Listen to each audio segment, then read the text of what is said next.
It's PJ Buddy here on 93.5 KDA, and of course, we got the Green Eyed Bandits, the E-Double. Erick Sermon is joining us today. I'm excited you're here because for the longest I've been hearing about this project. So when you came, I didn't even look at the talking points because I'm like, I hope you're here today to talk about a project you've been working since 2017. I remember you mentioned it. On Drink Champs. The dynamic duos. Yep, Is that what we're here for? Yep, exactly. Yep. Isn't that crazy? I just mentioned it because it was an idea. And then I was coming, then COVID came. So that brought that. I was almost finished. And then COVID came, so that's what pushed it back. So that's why you're finished now? It's done? Right. All right, and then the first single is Back to the Party with Salt on February 9th.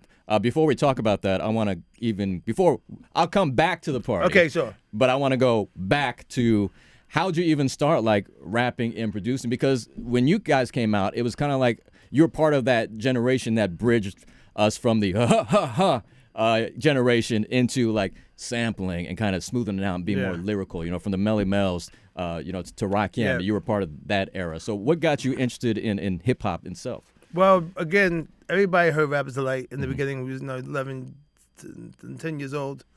But then when we heard Run DMC, it changed me and Parrish. Me and Parrish, we lived in Long Island, so we was an hour away from Manhattan.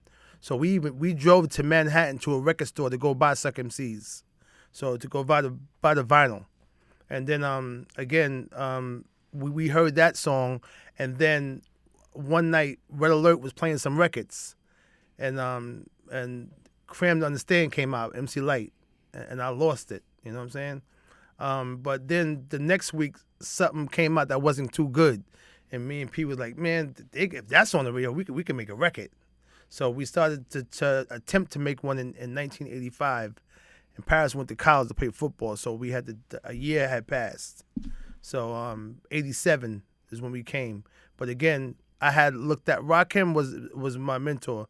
That meaning that when he came, I knew I wanted to rap, because I had a list. I rhymed slow too, so it was cool for me to be able to do it because I listened to him do it. You know what I'm saying? So did you know Rakim before he even came out? We was 2 towns over. My mother used to hang with his brother and his sister.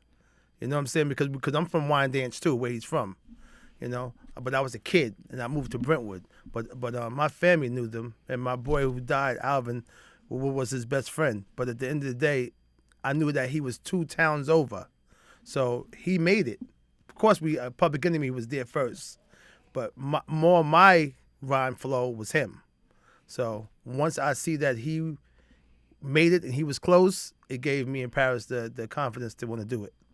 Now, what was the first thing you do? Like, I want to rap. So what did you like? We got to get you got to get equipment. So we didn't get equipment. Okay. We just Paris's brother was in the rap group before, so Paris kind of knew the studio that his brother worked out of, which was Charlie Murata, which came my engineer. He had a studio. We didn't know how to work equipment. He did. But we knew what we wanted to hear and what we wanted to make. So that's how we found out that later on we was producers, because we didn't know what the producer was. We thought every record you heard, that person made that record. So we didn't even know he was a producer. So that saved my life now because, oh wow, I'm a record producer, not knowing I'm a producer. You know what I'm saying? So that was how that happened. And would you go in the studio with just a stack of records that you knew you wanted to sample? Records that we had, records that, again, our parents, my dad, same with his dad, had tons and tons of records. So, and then breakbeats came out too. So if you listen to NWA, the first album is mostly breakbeats. You know what I'm saying? We know that as producers, but the listener doesn't know that. But or NWA, the Chronic is breakbeats. You know what I'm saying? So once you have that type of situation with drums and having some samples, then the rest is history. Because the records were being played regular, nobody was rhyming on them. Just like me and Paris took more bounce. They was game banging in L.A. to Roger Troutman. The stuff that we sampled, people thought we was from L.A. because of what EPMD sampled. What made me big here, I was here every 2 weeks. I was at the skate ring, the skate key, whatever, performing Bloods and Crips, helicopters outside. It was for bananas back then, But I was in L.A. a lot because of, you hear Snoop tells the story that he went to Brentwood looking for EPMD, because I'm from Brentwood, Long Island. but he thought we was from the suburbs of Brentwood, California. Right. Especially with all the funk you had. So I'm guessing your parents were big, like Parliament and Zapp and everybody Roger was on it, on that thing. Those records were just stuff that was normally felt. Parliament, Flashlight, Atomic Dog, all stuff that was just normal. And the Earth, Wind, and Fire and Ohio Players, all that stuff was normal in the black household. So at what point did you finally go from, okay, we're taking these records, we kind of chopping them up, to where you felt, because you said you didn't feel like you were a producer yet. We didn't know what that was. At what point did you finally know what a producer was and said, I'm a producer now? Oh, no, but after we got on, like when the first album came out, then that was saying produced by Erick Sermon and Paris Smith. So we knew that at that time. But before that, we had no clue. What's some other things you had no clue about before when you got Just everything. When you coming out, all you want to do is be on the radio. Me and Paris got signed for $1,500, $750 a piece. I went to Marshall's and went to the grocery store and bought groceries. $750. I don't know if people hearing that. $750. Back then. Yeah. You know, we had like the third or fourth worst contract in hip hop. Wow. Yeah.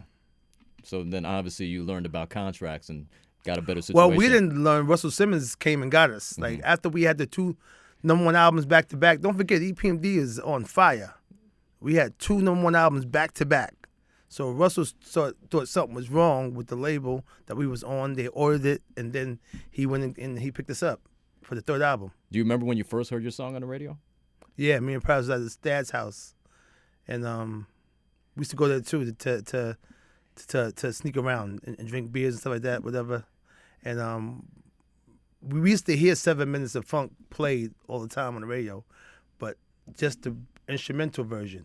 All of a sudden, the Helicopters came on, and we knew that was a distinction that we put in the middle of It's My Thing. I mean, the top of It's My Thing. And we heard that, and then back then, there was no two-way calling, so the phones were busy. So you was calling your family the whole night, phone busy. You know what I'm saying? So that's where we was at, his dad's apartment. That was the first song you kind of put together, right? It's My Thing? It's My Thing and You're a Customer. There's A-side. Remember, back then was A-side, B-side. And is it true that you guys really were clueless about the whole studio to where you guys would just share the mic and go, okay, I'm up next? Yeah. The mic was one mic, so we did like that.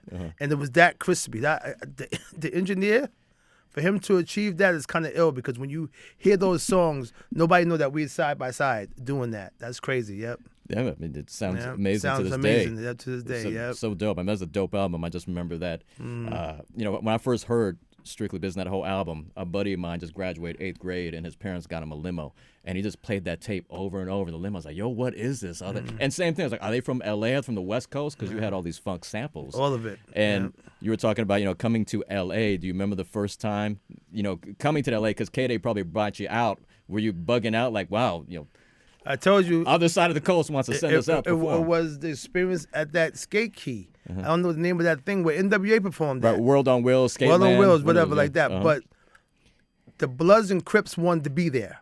So they both wanted to be there. So nobody was like saying, you go.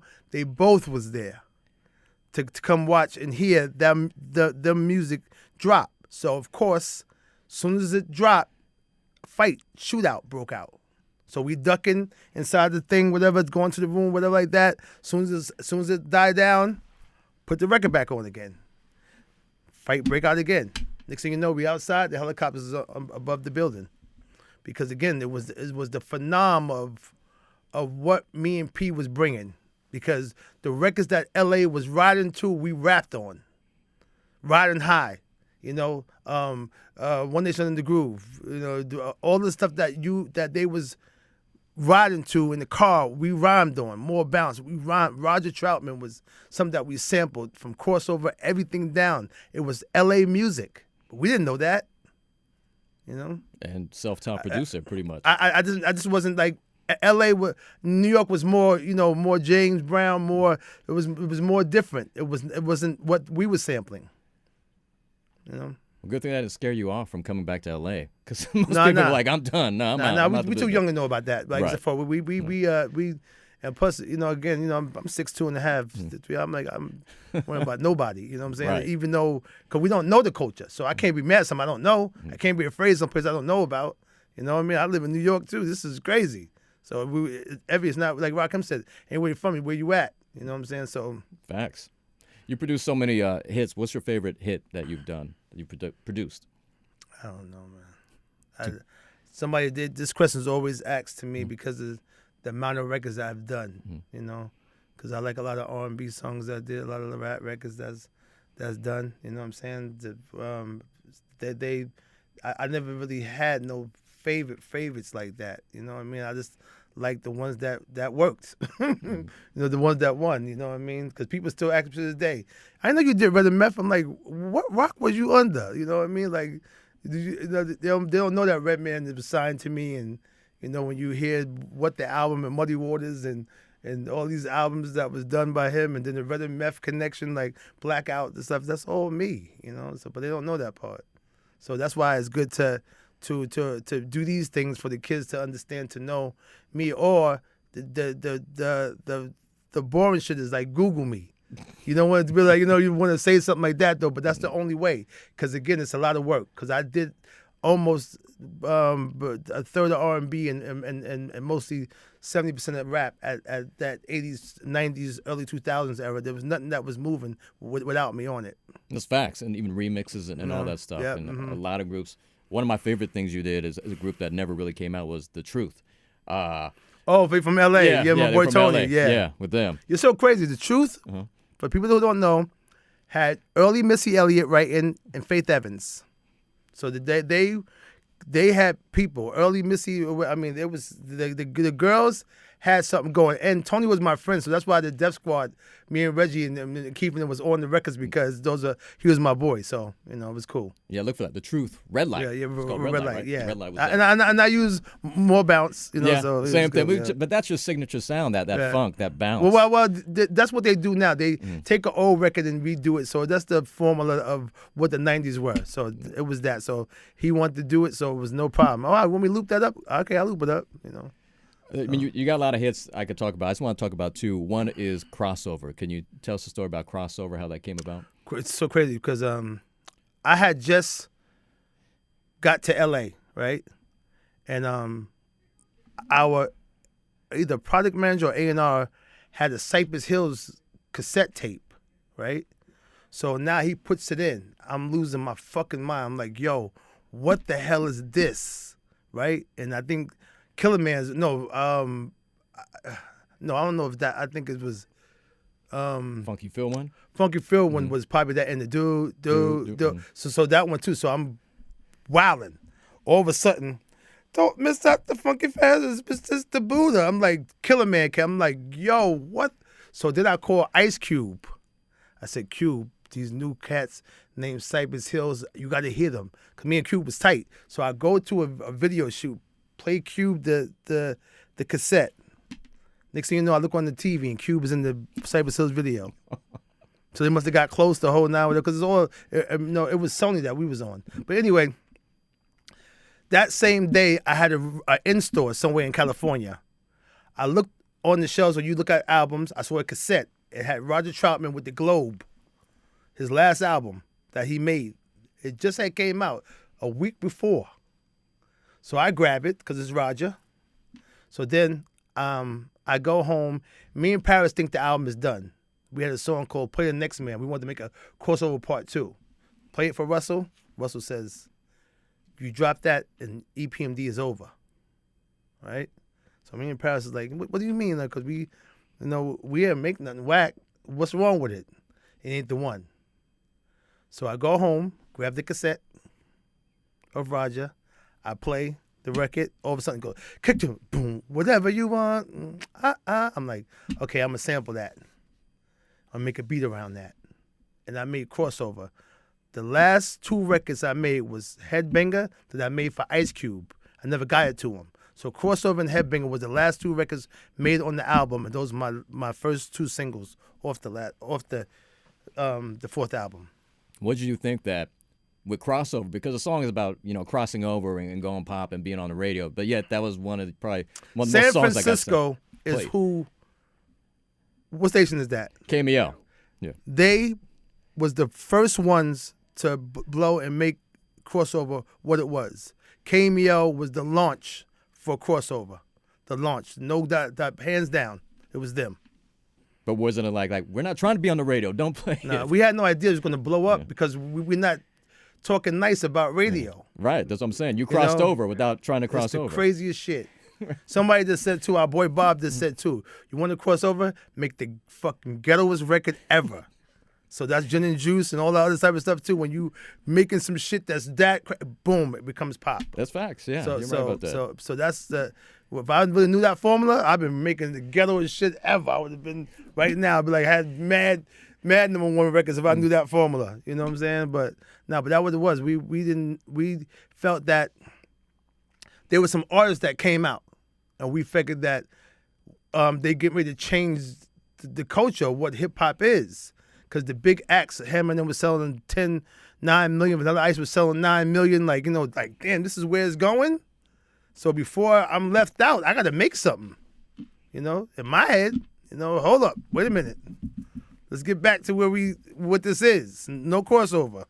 So now, if we're talking about today, it's really got to blow your mind on what's happening, how hip hop is really total. It's a crossover regardless now. But me and Paris made a record called Rappers Out of Control, not knowing what that really meant. You know what I'm saying? In 91, it got to that point. But listen, shit gonna grow.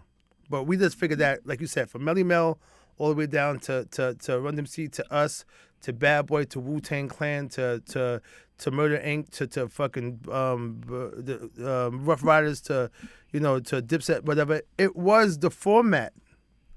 Of course, Dre and Snoop and all them. Everybody was the format. Quick, all them. Everybody had the format. Short, and we was doing the right thing, and then things changed to something else. Nobody was following the pattern of what the culture was. It started getting into the moments, popularity, and what they call swag, whatever. Nobody really had the rap. They was making records that felt good in the moment. And they got younger and younger and younger and younger. And then we end up with this where, listen, it's great to have creativity.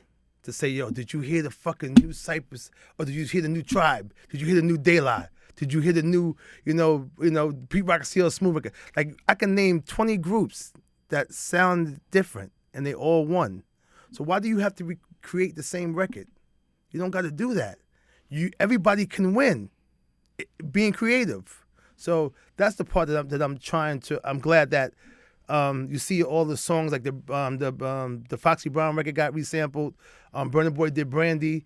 It's bringing the tempo back. I don't care about them redoing it, but it's bringing the tempo back to what music that we know. So the tempo will go back. So now we can hear again the music that feels good in here. So we can have these kids start partying and dancing instead of sitting there with their phone like this. I was at a party at Warner. This was the kids.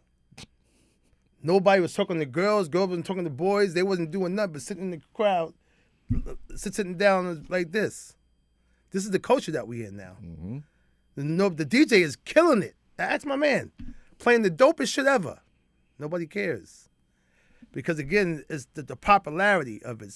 It's popular music, not the feel good of it, how music should make you feel. And that's because it's just for us. But when young kids hear shit that we come from, they love it. Undeniable. Well, it seems like you like how music production-wise has evolved, but what about lyrical-wise for hip-hop? Yeah, ain't no lyrics in rap. There's those that do it. Mm-hmm. You have the ones that know how to do it. The young kids that, who are coming up are rhyming. Like my kids just put me on to Sauce Walker and Larry June and Corday and all these people that Simba and all these people that come out that's new. Besides J. Cole and Kendrick, because those are the rappers. The rest of them are veterans. Game, Wayne, Ross. These are all people that are already veterans. But these newcomers of rappers are coming in rhyming. So it makes me see a smile. It makes me happy. You know what I'm saying? Because again, listen, we already had the balance. But we got the this, but we don't have the that. So it's like this. So if we can put the that like this, then we're back to Two Live Crew. Joski Love. Then you have Public Enemy, EPMD, rocking. You have De La Soul, Daisy Age. Then you have, all these. What's the guy that back in the day, I used to, was a kid. Ahmad. You had all these things that was special. And that's what we need. We need to be able to say, yo, but check out that new project. Killer Mike just did it. Mm-hmm. He just did it at 48 years old. Like, yo, play the record. Like, okay, I'm not doing what y'all doing, but check out hip-hop. Check out these rhymes. And won a Grammy for it. 3 of them. Yes. So that's what makes it happy. It makes it, listen, it's strange for me being here right now, doing what I'm doing after so long, over 30 years. But, you can't stop this part of music being made, because we're not dead. So there's people who are in their 40s and 50s and 60s are wondering, so what happened? Because we can't play this. It doesn't feed my soul. Where my artists at that I know about? Why they stopped making music? That's why I came in, because I figured that you probably don't want to make music because you figure that you can't, or the industry shut you out, which they did. They got rid of all of us, and so I figured that, hey, I'm going to facilitate that. I'm going to go back and get everybody who people loved and that they missed, and I'm going to produce them. Did you think you'd still be here today, 30 years producing in the music industry? I don't even know. You know what I'm saying? I just know that I would know when it's over for me. I wouldn't be the one that's trying to still do something knowing that I can't. I never felt that. My man used to always tell me, you're relevant.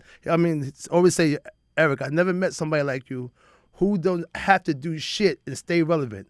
Because no matter what, there's a rapper, if it's Ye or if it's French Montana, if it's Game, if it's Tyler, the Creator, my name is mentioned in these rhymes. If it's Eminem from 8 Mile, I still get to talk. Are you the Erick Sermon from 8 Mile? Because M says it in your, you know what I'm saying? So no matter what, it keeps me like this. If you go and you watch Drink Champs, almost 85% of the artists that go to Drink Champs, my name is mentioned. Don't matter who it is. So it got to be something that's keeping me in this thing where my name is still being talked about. So that's what I'm able to still keep going, because I don't figure it out. I'm an introvert. I don't go nowhere. I don't do shit. But for some reason, my name keeps being alive. It's your art and how great it is. I mean, that's a testament right there. Mm-hmm. That's why. And you're still doing it. We're talking about, you have this Dynamic Duos album. We talk about Drink Champs. You mentioned it, and now it's finally going to happen. So yep. What is the whole idea behind this project of Dynamic Duos? It's just the fact that those it's like 25 rap groups that came out that was great. So I just chose the ones that I can get, the ones I did, and a lot of the ones who I didn't produce before. And if I was to make a Cypress Hills record, I would make it like this. And to get the props from Be Real, like, yo, Eric, man, that fucking song was great. Like, you know what I'm saying? Like, that makes me feel ill. And then for him to say, yo, that, and I put the record together. He's like, oh, man, what makes you do the chorus like that? Because don't forget, they're only putting down what I'm asking to put down. They don't hear the finished product until it's time for them to hear it, So, but I just wanted to get those the best of the best. So on the album is Salt and Pepper, Cypress Hills, Red and Meth, Mobb Deep, M.O.P., EPMD, Dog Pound, Snoop Dogg, Nate Dogg, Lil Wayne, Game, Tupac and Biggie, A-Ball MJG. I think I get mixed up because it's I'm loaded. You know what I'm saying? Hold on. How did you get Tupac and Biggie? Because when you said that, I didn't want to stop you, and I was like, Tupac. Yeah, and Biggie. It's crazy because Kevin Lyles asked me like just saying regular, like, what about Tupac and Biggie? Who don't want that? How I'm gonna do that? You know what I'm saying? But you can't say nothing to me because I'm gonna try to go do it. You know what I'm saying? Because again, for some reason, Me and the Dead works out good. You know what I mean? Yes, right, exactly, right. So I did it with Easy E too. So my thing was trying to find out how can I make if they was here, how would it work? Because I really believe that Tupac and Biggie would have been friends afterwards. Like after all the beef settled, whatever like that, they was boys before. They would have got older and it would have been squashed. So I went to the internet and I found some stuff that I never heard before. I know it's been heard before because it's been out. but I never heard it. So even if you did, I'm still going to make it to the point where it's not the way you heard it. Meaning that I'm going to take sentences, I'm going to put them in a way where it might be different. Now, you might say, oh, the rhyme don't go like that, but I made it go like that. So I found a way to, with the blessing, when I found these 2 paragraphs, they both was talking about a girl, calling them going out. Again, it's not on purpose. It's not on purpose. Just happened to pick 2 randoms that had the same meanings. Then, when the chorus comes up, I have to make it seem like they're together talking with each other. And that's what I was able to do, to be able to say, yo, okay, like, no way you would think those 2 were together in that lab that night. You know, you talk about you don't understand why you're relevant because you're a genius. Just doing that. I mean, who would think that, oh, I found this, I found that. And I get it because, you know, I love audio editing. So to find it was so like crazy because it was so bad that he said that, too, because, again, we haven't had a lot of trouble on the clearances, but I was wondering what was the problem. And the Tupac Estate says, yeah, Erick can say that it's random, but he made a song. So it's not that easy because what he did was something that's not regular. To me, it's a mashup. To them, it's like, no. They even asked him, what song is that from? You didn't even know because you never heard it before. Yeah, but for the estate to be like, what song is that right, from? They don't know where it's from. Right. Yeah. It's just like hiding a sample, which you kind of did with that. Right. I mean, you didn't hide the Marvin Gaye sample, but that's almost like, you know, real quick to talk about music, because that Marvin Gaye kind of fell in your lap too, kind of the same way, right? It just, how did you find? He stole it. No, but no. No, yeah. I know what you're talking about that, but before when you put it together. My homegirl, Callan Robbins, she knew that was one of my favorite albums as a kid when I was 12. And she was in London and she had said, yo, guess what, Erick, I got an acapella of the Marvin Gaye album. I said, no, you don't. So I drove to Park Slope, Brooklyn that night, got it, and when I was playing it, I'm like, damn, I know the songs, but the songs sound different on the acapella. Some stuff was put together different. I guess when he was doing them, he changed them on the album and record version, but on the acapellas they were different. And that darling, your love, it just came up. So I'm like, it's a song called Jamaica Love to the Island record. It came on with the bass line first. So I took that bass line sound and did the boom, boom, boom, boom, boom, boom, played the bass line. I took the drums from the Rockefeller. I mean the Rockwilder. The microphone checker, the Rhythm F record. Took the kick and snare from there, was open somehow, whatever. So that's the kick and snare from music is the Rockwilder. And then I played the bass line, put some rows in it. So then I went back to the Marvin Gaye and looped that just like music every 4 bars, you know. Then with the rhyme that you heard, I wrote. But instead of it saying peace to Keith Murray, it said peace to Scram Jones. Scram Jones, the producer, he was with me when I was making that record. So I had him in the record first. Then I switched him out and put Keith Murray in the piece to Keith Murray. And then someone stole it. Yeah, he stole it, yeah. And leaked it out, right? Yeah, again, took a lot of balls to take out, because this wasn't supposed to see the light of day. It was me saying if I had Marvin Gaye, this is what I would make. But he heard it and went in my CD player and took it. So this is nighttime now. So the next day we're going to California, you know. I don't know what it was, but anyway, Clear Channel had a record convention. So I'm on the steps of the W Hotel in West Hollywood.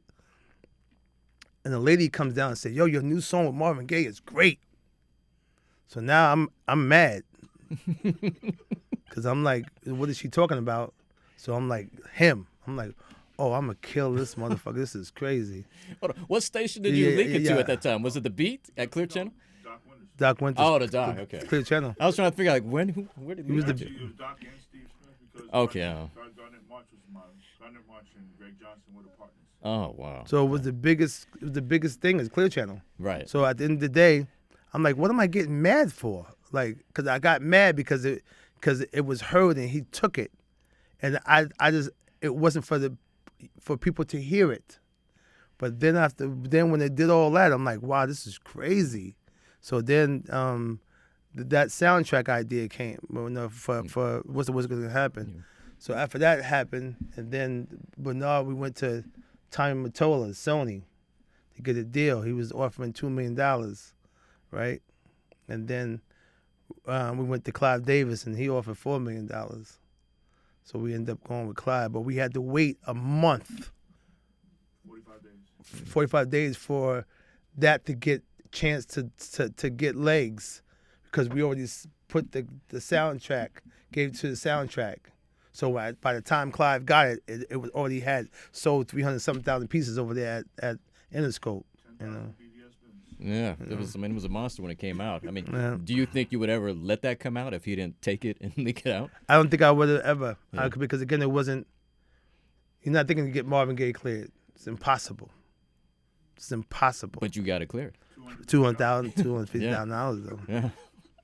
Now, when you took it though, did you know he wasn't gonna put it out? So you're like, this has to be out. Oh, you didn't care. Oh no, he knew. He knew I was, because that's sample. Any producer, but you stall because you don't think that the work is great. I made it in one night, in 4 hours, so it wasn't like I put time into it. You know what I'm saying? So you don't think that's gonna. You're not playing it for nobody, except I played it for him. You know. You're actually involved with, speaking of samples, that helps with clearing samples. Tracklib, which is like a service that has samples already, and you just Tracklib is now #1. Can you talk about that for those who don't know about Tracklib? Yeah, well, the guys from Sweden that was also friends with Spotify. These guys had came to me one time with Tommy Boy. What's his name? Yeah, Tom Silverman. And they came to me, and because he was partners, and he was like, partner up with that. Like, we got this idea. So you know me, I'm like, I heard it, So I was like, yo, sounds cool. Because again, sampling had left, as you can see. People was in the box. These packages came. Everybody was using the same sounds that you could hear now, the whole nine. So I said, okay, damn, this is a cheap way for people to get back into sampling. It doesn't cost money. You know what I'm saying? We got enough, about 100,000 records in here. So we got enough for people to have fun sampling again.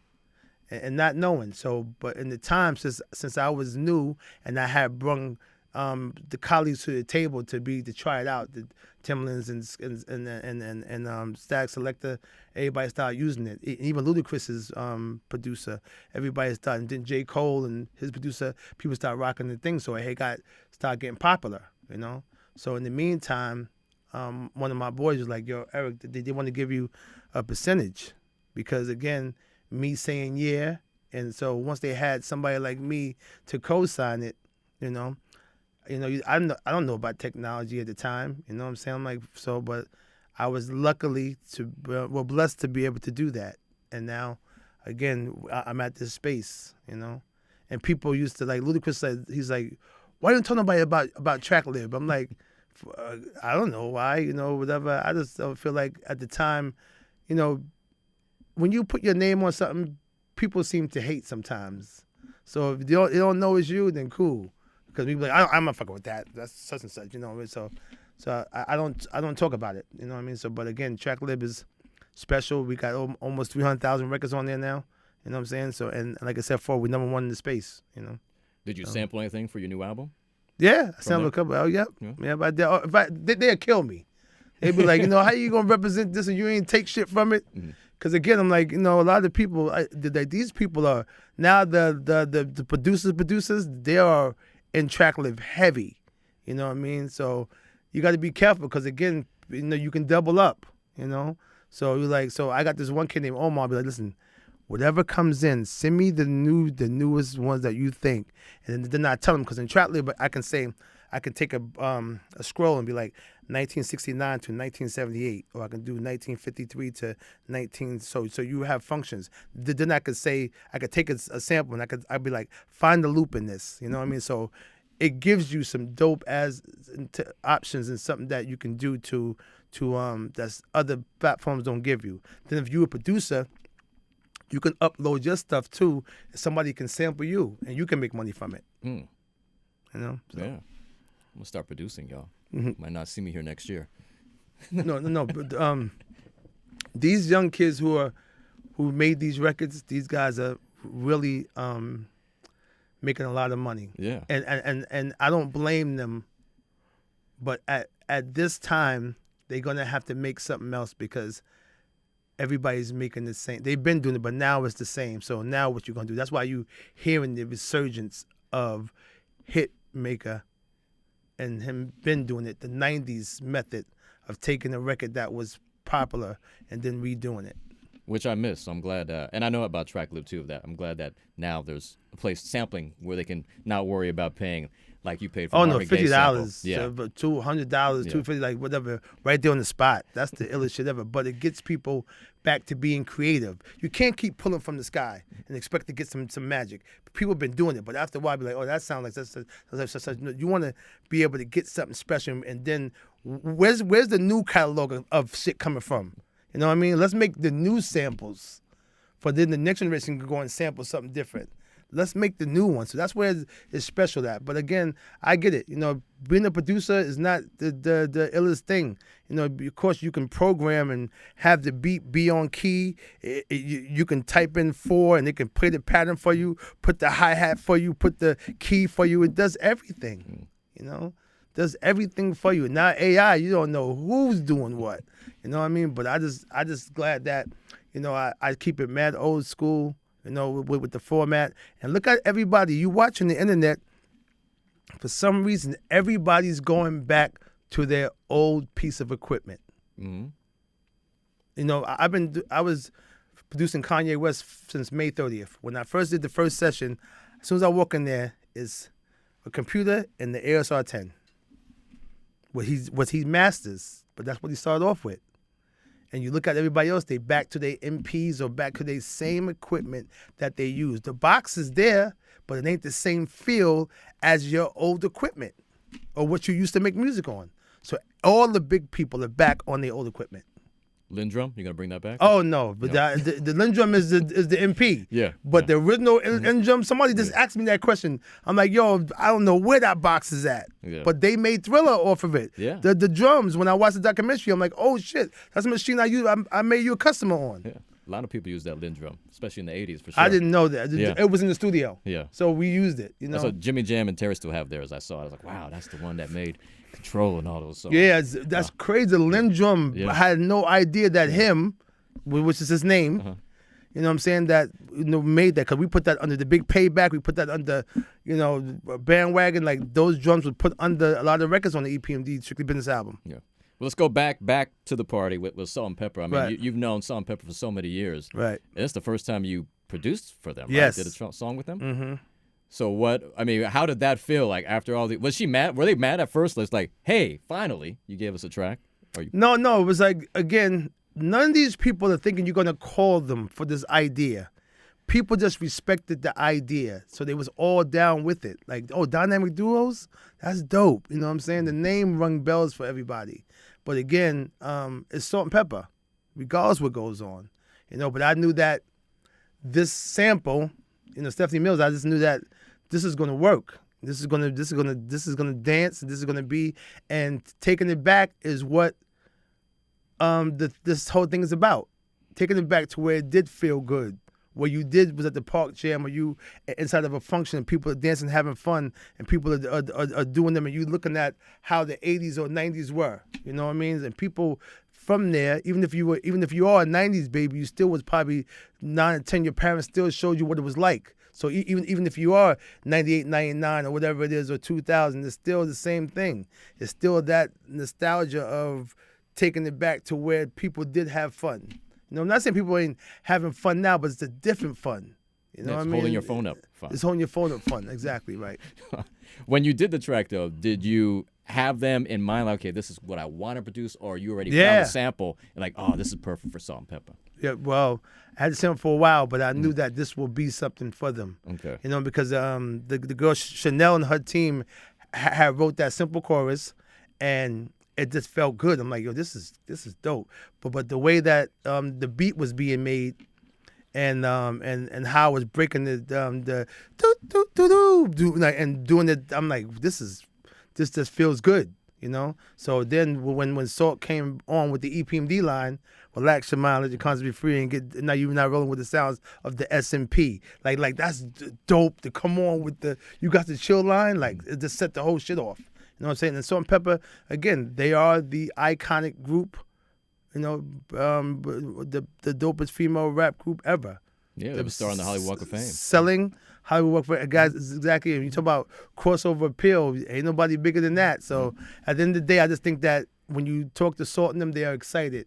Because I would be excited.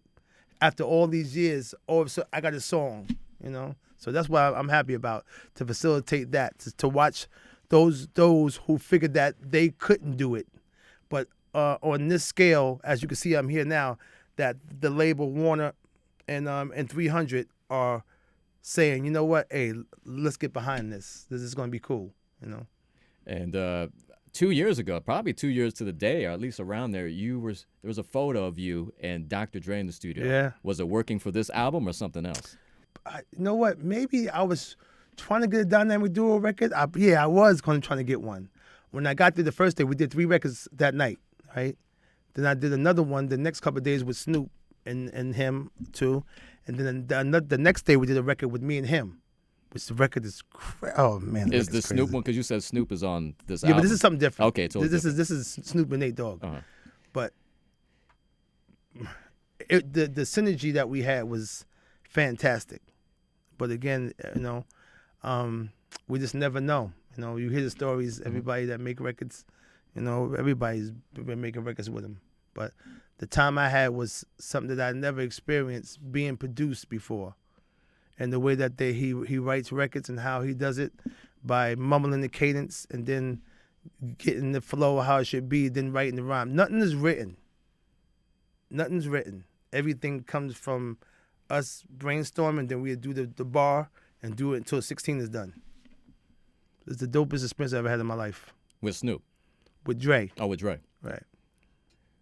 First time. Is there anything you learned while you were there from him, production-wise? Yeah, that part. Uh-huh. On the production-wise, I'm me. Taking them from him, though, but I'm me. So what was that music going to come out on, do you know? Nobody knows, B. Leak it. Leak it out if you get it. No, I don't even have it. You don't even have nothing leaves Dre's studio. Yeah, that's a fact. It don't matter if all those albums, the Nas's, the Kanye's, the 50s, nothing leaves there. So nobody knows when nothing's ever gonna hit light. But that's the experience you have. At least you could say, you know what? Hey, I was one of them people that was down in 2 making records with him too. Do you have stuff in the vault that you haven't released yet? Of who? Of anything. That's just. Oh, I mean, yeah, back in the day, EPMD, Redman. I got songs at 50. The stuff I had with Nas got burnt down in the fire, though. But I wish I had some of them. You know, but we got some unreleased EPMD, definitely. Some unreleased Redman, definitely. You know. Plans on ever releasing that, like some. I don't know. I know Pete Rock got some shit with me and him, like 2 records. He put one on Instagram one day. I'm like, yo, what are you doing with the record, man? You know, it's like sometimes you did sessions and you forgot about the sessions. You know what I'm saying? So, you know, somebody should do that. Like how Premier did how he did the thing he just dropped, which was like the B-sides or unreleased things. Premier just did something like that, which is dope. You know. You mentioned Kanye, so you're talking about you're working on his album currently? I was working on Y3. Okay. Since May 30th. Once that break went, when we went to Dubai, was Dubai? It was in the desert. No, Japan first. I went to Japan. We went to Italy. When I got to Italy, Ty Dolla $ign was there and doing Vultures. Even though they took some of my songs and put them on Vultures, we was working on Kanye West first. So then this Vulture project came up when I got to Italy. But again, hopefully we would get back to that, you know, because we had a dope vibe, me and Ye. You know, we was, again, 2 people in there just enjoying dope shit. And he's a fucking, like a real hip-hop head, but he really needs nobody. I don't even know why he has it. He can make shit on his own, the shit that I was hearing. But it was dope to be there and have that whole experience. And don't forget, I went from Dr. Dre to him, so ain't nobody else to go to me in my eyes to say, okay, if y'all call them the best of the best, and that's where I was at. Now, don't get it twisted. They're probably like, yo, I had Erick Sermon here. Oh no, did they said it? Yeah. I ain't gonna put it on bad. They both said it. Well, look forward to this album, Dynamic Duos, coming out. When is April? What? April 24th. Dynamic Duos, especially that Tupac and Biggie. I want to see how you chop that up. That's got to be crazy. I think it's gonna take 3 minutes for the web to break. And then the first single with Salt and Pepper, Back to the Party, February 9th. That sounds nice. Yeah. Man, I appreciate you being here. I mean, it's like... No, but this is like, again, being interviewed by somebody who knows and having on my T-shirt is great. This is the best shit ever. That's right. I love it. Yeah. Yeah, I love it. Yeah. And I don't have the fireplace behind me. You see Eminem did that? What's that? Yeah, he redid it with, was it Obi Trice? Who did he redid the cover with? It was the Non. Yeah. The Non, did that. Yeah. Erick Sermon, y'all. Appreciate you, bro. Peace. Thank you.